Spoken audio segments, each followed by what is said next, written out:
Das Game Forum Germany ist eine Veranstaltung, die die Nordmedia jedes Jahr in Hannover veranstaltet. Dieses Jahr war auch LucasArts-Legende Ron-Gilbert mit von der Partie. Neben einem spannenden Vortrag über die Entstehung des ersten LucasArts Adventures Maniac Mansion hatte sich die Adventure-Treff-Redaktion natürlich nicht nehmen lassen, die Legende auch selbst vor die Kamera zu zerren. Hier der unvorbereitete Interviewversuch unserer Redakteure Basti, Benny und Marco. So, Ron, thanks for being here, thanks for being with us. And how much wood would a woodchuck chuck if a woodchuck could chuck wood? 4. Right answer. Right answer. Ron, I think that's your second time to Germany. You were in Germany once for total annihilation, I think, in Munich, but it's now the first time really that you have time to look around a little bit in Germany. And I think on your blog you said you want to see a lot of lederhosen. Did you see any already? I have not seen any lederhosen yet, and I'm really disappointed about that. I'll give you a small hint. You're in the wrong part of Germany for this. That's what everyone tells me. Yeah. They should have told me this before I got on the plane. Yeah. Because I could have gone to the right part of Germany for my... Yeah, Munich wouldn't be that bad, but you didn't have time when you were there. Yeah, well, I went to Munich, and I spent 3 days at the Munich airport. So that was really about all that I got to see of Germany. That was like 6 years ago. So. Yeah, probably worth another trip. If the Oktoberfest is there, you can see a lot of lederhosen. I really want to come back. Yeah, perfect. I want to come back. Thanks a lot for your talk. At the moment, you are working at Double Fine with Tim Schafer at another project, but you're not allowed to say anything about this at the moment. Yeah, I'm not really going to say anything about the project now.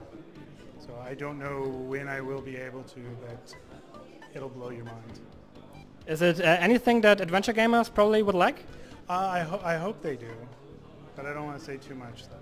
So storytelling and character development is still something that's in there? Yeah, but you know. I see. It doesn't go anywhere there, but it's okay. I just had to. It's the first. You can just dub whatever you want. Yeah. Over Okay. Perfect. That's hilarious. So how is working at Double Fine? Are you and Tim Schafer working together, or do you have your own team, or are you just brainstorming at the moment? How is work there? I have my own team that I'm working with on this project, and Tim and I talk a lot. I mean, we talk every single day, so we're just talk a lot about the project and brainstorm things and whatnot. But I do have my own team that I'm working with there. Okay, and I think at the moment Double Fine is developing 4 different projects, I think. So at the moment they're shifting from big projects like Psychonauts and Brutal Legends to 4 probably smaller projects. Is this a trend that is common at the moment in the games industry to focus more on unique gameplays and probably unique ideas, but be a little bit less big budget and probably more focus on creativity and innovation? Yeah, you can really do that with the downloadable stuff because you're not dealing with these $20 million budgets, and publishers are more willing to take a chance on something if they're only spending a couple $1 million on it. And Double Fine has always done very unique, interesting, highly creative projects, and I think this is really just perfect for them because they can explore something like Costume Quest, and then they can go do something really different like stacking, and then the other 2 they're coming out with. So I think it's perfect for them in a way. Okay. Is there any timeline for your current project in terms of release or anything? No, not yet. Not yet. No timeline. Okay. But you're pitching the project to publishers, or are you financing it yourself, or? We're kind of beyond that stage right now. So. Sounds good. Or not. Or not. Ooh. I think it sounds good. I think it sounds good. Let's move on to your talk you held today about Maniac Mansion. And Maniac Mansion is very famous for introducing the point-and-click interface to adventure gamers. It's actually the first adventure game that really made use of verbs and the point-and-click type of graphical user interface. Thinking of today, at the moment, a lot of adventure games are coming out at the iPad and touch devices, like Secret of Monkey Island Special Edition, and also the Telltale games are ported to iPad and so on. Do you think that these devices could be another important platform for classic adventure games? They really could be. These devices are really made for point-and-click adventures, and they're better than using the mouse in some ways. You really just touch the things you want. And hopefully they will, in a lot of ways, because I think people use things like the iPad and the iPhone differently than they do the computer. It's something they carry with them all the time. And They want a game. They just want to come in and play for 10 minutes, and then 2 hours later play for another 10 minutes. And adventure games can work really well with that kind of play model. So I really hope it does. And Monkey Island did really well on those platforms. So. Do you know whether LucasArts is thinking about doing more classic portations to the iPhone or iPad? I have not heard anything from them about whether they are or not, but I would love them to remake the original Maniac Mansion, and I would love to go in and fix all of the design problems that I talked about in my talk today, and take that adventure design and bring it up to the Monkey Island standards in terms of, no dead ends and no death and all these things, which I think you could do actually very easily. I think it's just pulling a couple and pushing a couple of things here and there, and that would really be fun to do. Okay, let's hope that somebody at LucasArts listens to this and just signs you up. You also have worked a little bit on the Tales of Monkey Island series with Telltime. At least you brainstormed a little bit and made some... It was just brainstorming, which is the best thing to do because you can go in there and throw out a whole bunch of ideas, but you don't actually have to do anything after that. So it's a lot of fun to do the brainstorming. Any ideas whether there will be another series? I don't know. I don't. Would you love to do one? I would like. The thing I'd really like to do is the real Monkey Island 3. Okay. The actual game that should have been made after Monkey Island 2. In my head, I call it Monkey Island 3A, because it can't be called, Monkey Island 6. It has to be Monkey Island 3. So it's like Monkey Island 3A. How much is finished from Monkey Island 3A in your design? For design, not much. I just know the general story arc for it, and I would change it. I wouldn't make it verbatim, but no real design has been done. And nobody at LucasArts ever talked with you about a possible Monkey Island? No. Unbelievable. Yeah. Probably they do. Wait for this video to go online. That's. Do you take a look at the adventure games and the process of adventure games in the last last 15 years after you leave LucasArts? And what do you think about the developing of adventure games in the last years? I think they're kind of uninteresting in a way, and I think what I'd like to see a lot of people who are still making point-and-click adventure games is to stop remaking all the stuff that was done in the 80s and 90s, but really try to advance that stuff in some interesting ways. And I look at a game like Limbo, which is very successful as maybe a spiritual successor to some of the adventure games. It has a lot of problems. There's a lot of things I don't like about the game. Its linearity and all that, but there is something that is resonating with gamers today with that. And so I think it would be good to kind of figure out how we can get adventure games back to being something that a lot of people want to play. There are hidden object games much easier than the classical adventure games with complex puzzles and puzzle rows, like in Monkey Island 2, for example. Well, I like very classic adventure game puzzles. I don't really like the puzzles that you find in games like Seventh Guest, where you're just presented with this arbitrary puzzle you seem to have to solve, and I feel like I'm doing a Rubik's Cube or something.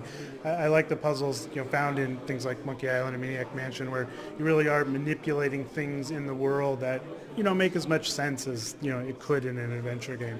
I like those kinds of things, but I think if you want to address the modern audience, you probably have to change that a little bit. It seems like a lot of modern game players, people who are playing a lot of Xbox and stuff, they want more focused.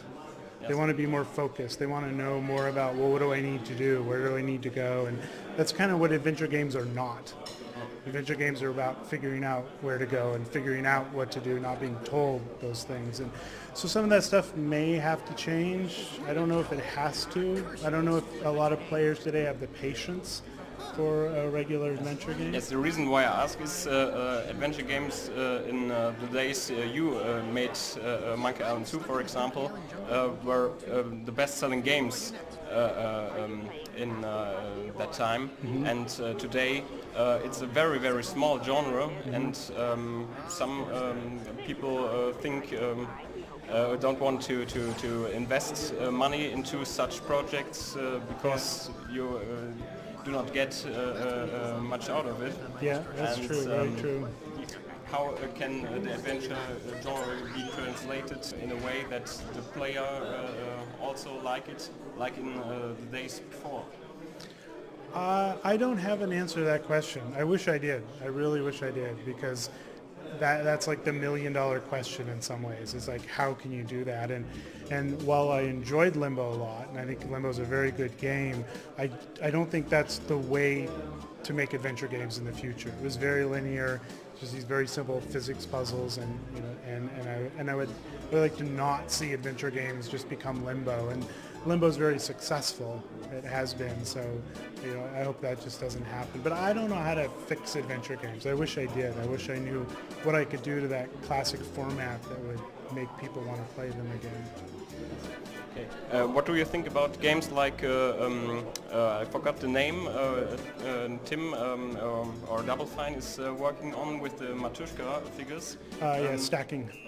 Is this interesting for people who like classical adventure games? I think it will be, because at Stacking's core, it is an adventure game. It's about solving these puzzles to progress the story, to get the outcome you want. You just solve the puzzles very differently. You know, you solve them by stacking little dolls that all have a special ability that they can do. It's an incredibly cool game. It's very, very clever, and I am really interested to see how adventure gamers react to stacking, because that is a really good way to take adventure games. I read a pretty old interview with you online where you talked about an episodic concept you had. Bobo and Fletcher? Yeah, Yes. that was it. So do you still have ambitions to one day make that? And Well, I own the URL boboandfletcher.com, so I can make the game at any time. Because the most important thing is about making games is you own the URL for the website. So I do have that. But yeah, it's just an interesting idea. I don't know that I don't think it was a revolutionary idea. It was a very standard adventure game, but it was episodic, and nobody had really done episodic stuff at that point. But Telltale's, you know, forged that trail really well. So yeah, maybe. so would you try to do it on your own, or probably ask Telltale? I don't. You know, I have not thought about Bobo and Fletcher in so long. I don't know the answer to that question. Yeah. I mean, I'm working with Tim right now, so if I went and worked with Telltale, then Tim and Dave would fight. So what's your viewpoint on episodic adventures in the whole?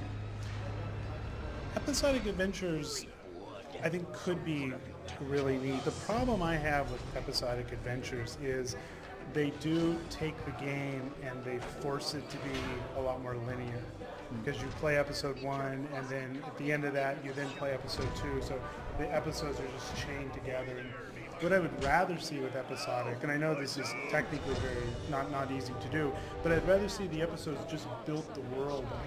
So, you know, in Monkey Island, the first episode would be, you know, Guybrush getting to Melee and going through the town and you know, picking up that first quest with the 3 pirates, and that would end the episode. And then episode 2 would be him on the quest with the 3 trials. But it just, all it did was just open the world up. It wasn't a linear thing. But that does require that people played episode 1 before they play episode 2. So there's lots of problems with that. But that's the way I'd like to see episodic adventure games. And the thing about episodic is that's interesting to me would be to be able to do them really fast, like every week. So it's more like watching a television show. You get, oh, a new episode, it's Tuesday, it's up, it's Tuesday, it's up, and the next one. So you can tell these things where you might play an episode for only 15 or 20 minutes, or maybe an hour, but not, people don't feel like they have to spend 4 hours on an episode if they really were just small things. So you think it's there has to be a strong and fast workflow, like for example the South Park series? Yeah, it'd have to be very fast. And I mean, Telltale has that down really well, but it would have to be even faster than that to be able to do them every week. Thank you for the interview. Sure. Is your mic on?